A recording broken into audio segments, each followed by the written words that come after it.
कई साल पहले मेरी गुप्त लैब में एक और प्रतिभाशाली वैज्ञानिक काम करता था। हाँ डॉक्टर हल्क, हमने मिलकर कितने क्रांतिकारी प्रयोग किए। लेकिन तुम्हारी महत्वाकांक्षा ने सब कुछ बदल दिया। वैज्ञानिक प्रगति के लिए कुछ भी उचित है।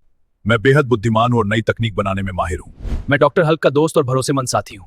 हाँ, तुम्हारी मदद से हम नई ऊंचाइयां छू सकते हैं। एक साथ हम दुनिया को बदल देंगे। वह दुनिया को नियंत्रित करना चाहता था ताकि कोई उसे कमजोर न समझे।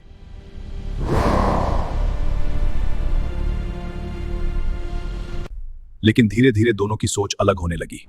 डॉक्टर हल्क मानते थे कि विज्ञान का उद्देश्य लोगों की मदद करना है, जबकि डार्क साइंटिस्ट का विश्वास था कि विज्ञान का असली मतलब शक्ति हासिल करना है। कभी नहीं। बस करो, यह बहुत खतरनाक है। हट जाओ हल्क, विज्ञान के लिए यह जरूरी है। नहीं, मैं इसे होने नहीं दूंगा। तुम नहीं समझोगे, यह प्रयोग जरूरी है। रुको, वरना मुझे मजबूर मत करो। मैं अब और नहीं सह सकता। तुम सब मुझे अपमानित करो। रुको, क्या कर रहे हो? वह चला गया। लेकिन सच कुछ और था। सालों तक छिपकर काम करने के बाद मैंने अपनी खतरनाक योजना तैयार की है। यह दुनिया अब मेरे प्रयोगों से बदल जाएगी। बहुत देर हो चुकी है। मेरी शक्ति अब दुनिया को झुका देगी। मैं पूरे शहर की बिजली और ऊर्जा सिस्टम को अपने नियंत्रण में लूंगा। जब मेरे हाथ में इतनी शक्ति होगी तो कोई मेरे खिलाफ खड़ा नहीं हो सकेगा। मेरी योजना के सामने सब नतमस्तक होंगे। मैं उन पुराने प्रयोगों का डेटा चुराऊंगा और इससे सुपर हथियार बनाऊंगा।